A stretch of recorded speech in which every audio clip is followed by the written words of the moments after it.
গভীর ঘন জঙ্গল। সেই জঙ্গলের পাশেই একটা ছোট্ট মাঠ, আর সেখানে বাঁধা আছে একটা গরু। এমন সময় হঠাৎ করে জঙ্গল থেকে এক মস্ত বড় হিংস্র বাঘ বেরিয়ে এলো।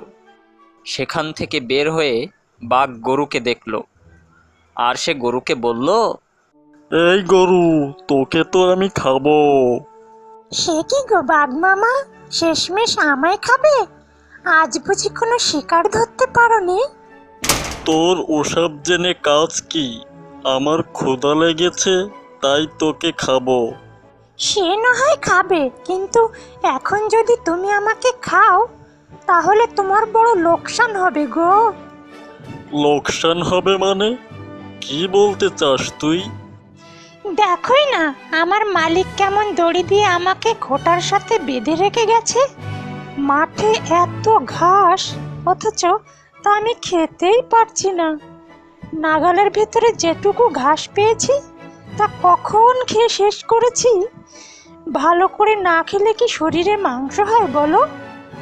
আমার শরীরে এখন যেটুকু মাংস আছে তাতে তো তোমার পেটই ভরবে না।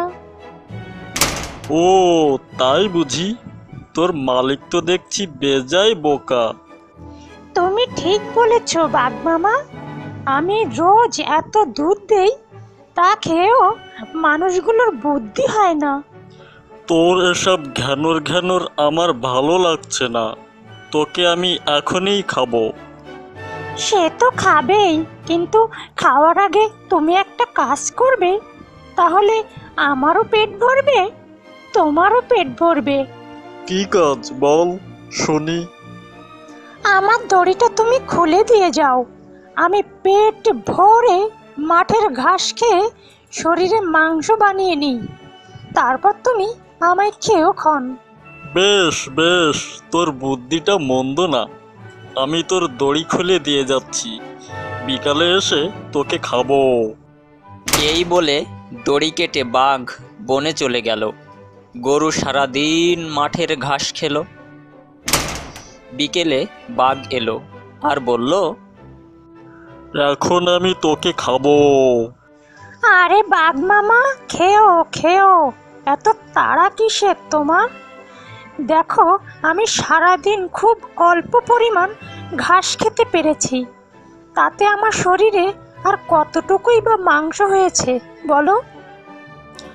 তাই তো দেখছি, আমি দড়ি খুলে দিয়ে গেলাম, তাড়াতাড়ি ঘাস খাচ্ছিস না কেন তুই?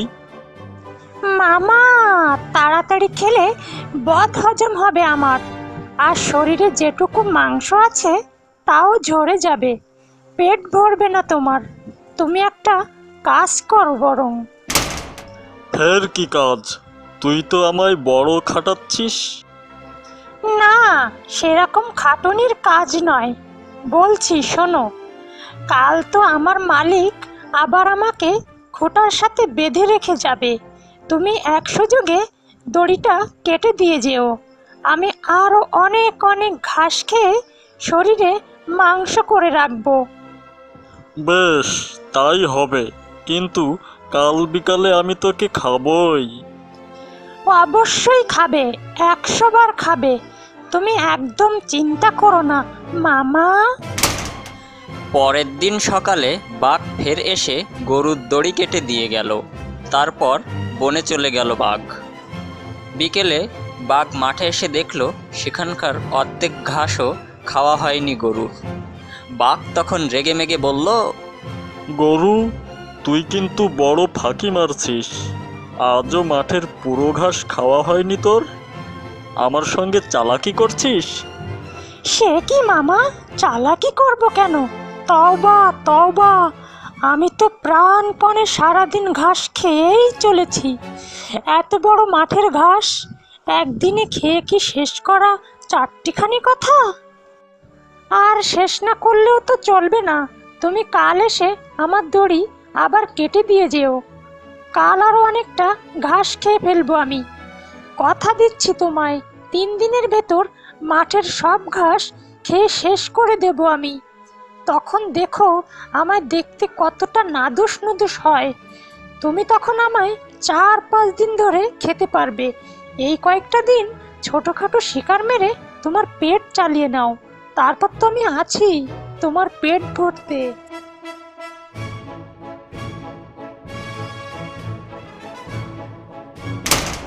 গরু মাঠের প্রায় সব ঘাস খেয়ে শেষ করে ফেলল। শুধু মাঠের কোণে একটা বড় গাছ, তার তলায় কিছু ঘাস রইল।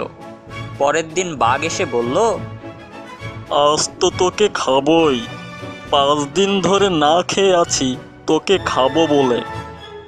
আজ আর তোর কোনো নিস্তার নেই। হালুম হুম।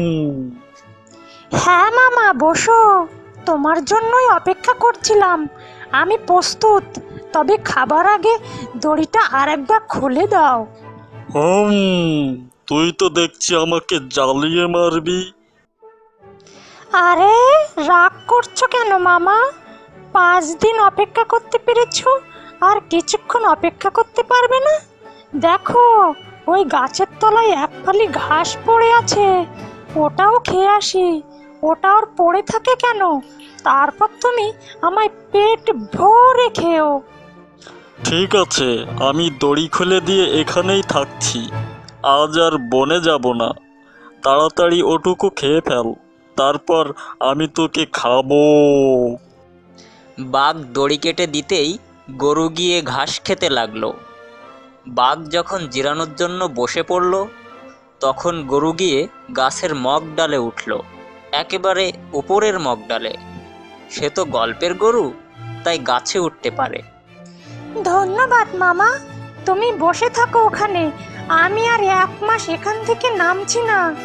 গত 5 দিন যে খাওয়া খেয়েছি, তাতে মনে হয় 1 মাস আমার আর কোনো কিছু খাওয়ার দরকার হবে না। এখন আমি এখানে বসে বসে শুধু জাবর কাটবো। বাঘ তখন ঘাড় তুলে গরুর দিকে ফ্যাল করে তাকিয়ে রইল। বাঘ 5 দিন না খেয়ে আছে, তাই সে গাছে উঠতে পারল না। বাঘ একদিন সেই গাছের নিচেই রইল। এতে তার শরীর আরও দুর্বল হয়ে পড়ল। অবশেষে সে বনে চলে গেল অন্য শিকারের খোঁজে। তখন গরু গাছ থেকে নেমে রওনা দিল বাড়ির পথে।